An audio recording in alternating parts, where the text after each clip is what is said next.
The bystander is one who observes from a distance. He or she can be easily manipulated to either side of an issue and become an accomplice. This person is not necessarily weak, but is usually seduced by power that is much greater than his or her own. If you have played all the way through Metal Gear Solid 5, The Phantom Pain, and you have seen the truth ending, you probably recognize that the accomplice I am talking about is Venom Snake. Unfortunately, Venom Snake fits this bill well, but he did not choose to have the weight of the world thrust on his shoulders. It simply happened that way. Venom's origins stem back to his admission into Militaires Sans Frontières, Big Boss's Military Without Borders. At some point during the Peace Walker mission, Big Boss recruits Venom. Whether Venom was working for the terrorists, the Sandinista rebels, Zero, or was simply another random soldier who wanted to belong to something, we will never know. But what is clear is that Venom becomes both an outstanding medic and MSF's most talented soldier, aside from Big Boss, of course.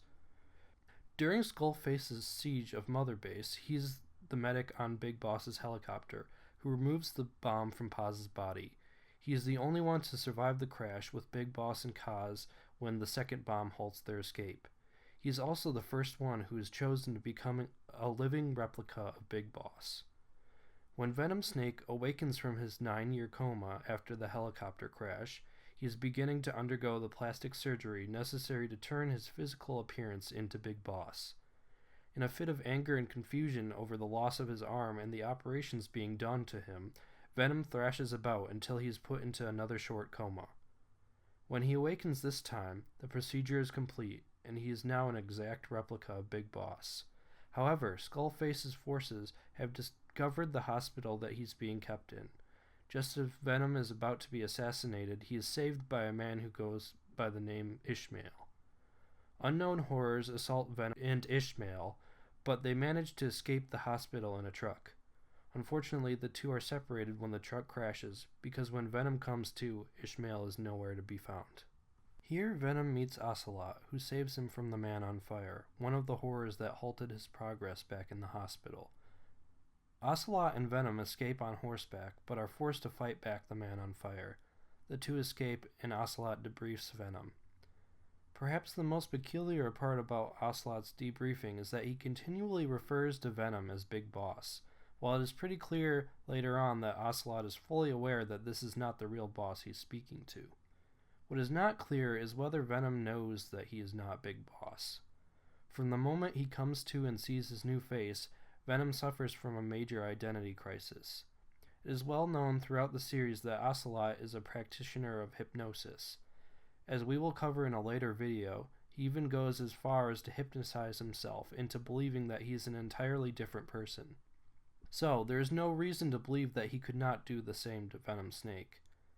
Venom spends the majority of his mission believing that he is truly Big Boss, but it is clear that he does not understand how to act like Big Boss.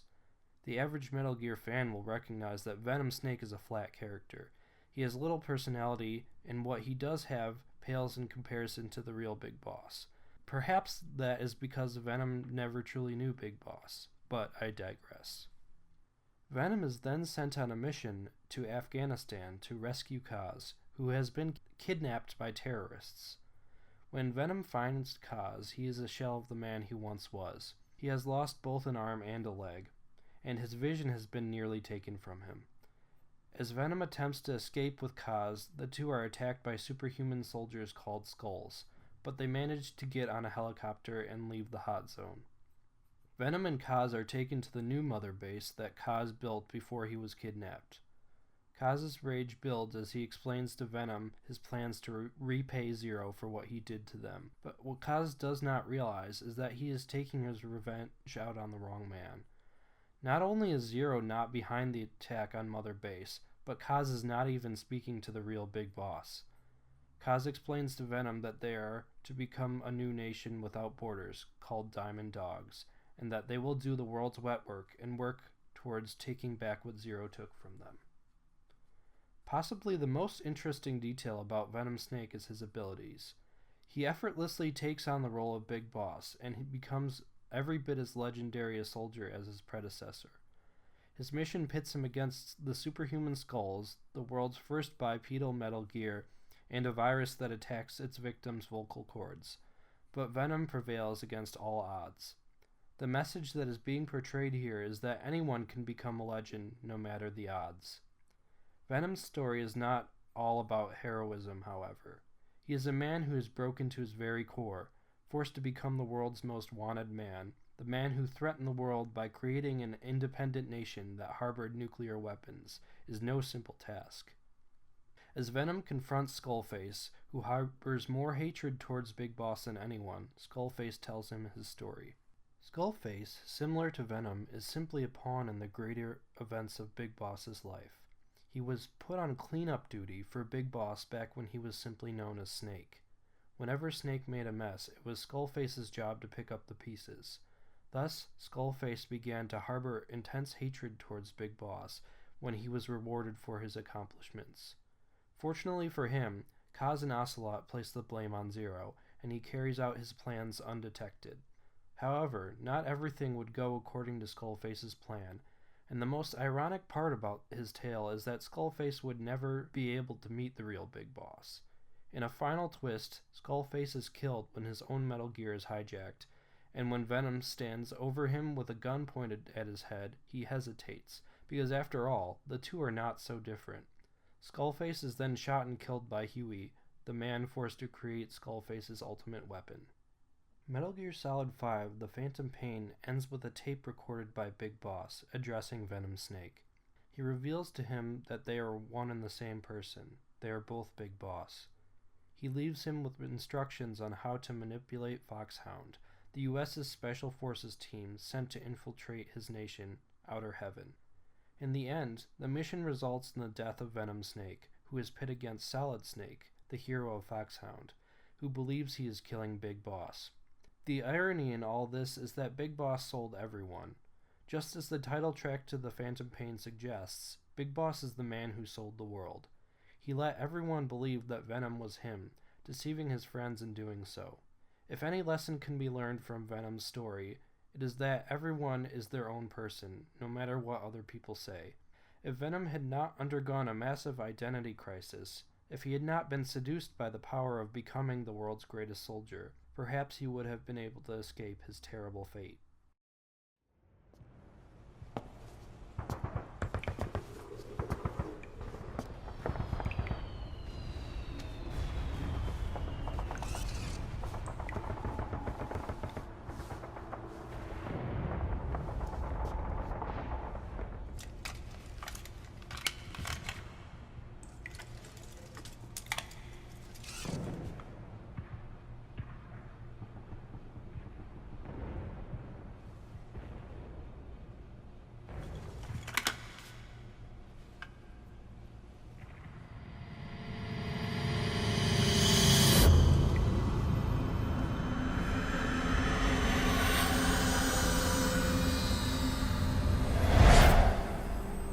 Time for anesthetic. We have to open her now.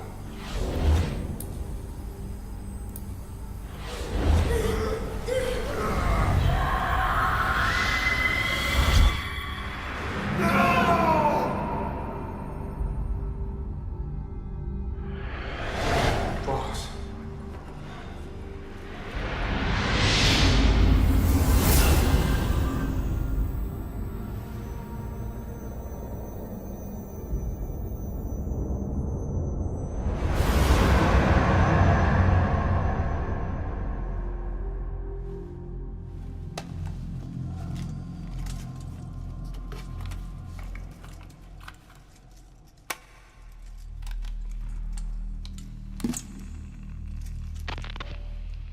Now do you remember who you are, what you were meant to do?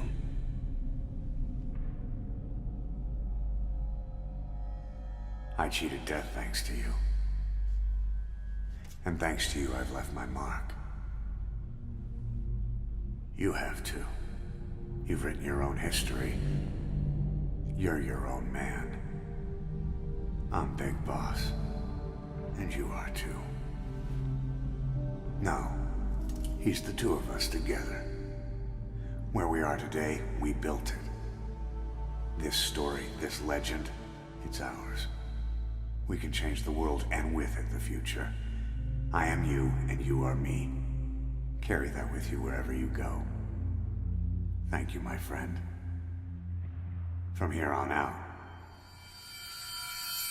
you're Big Boss.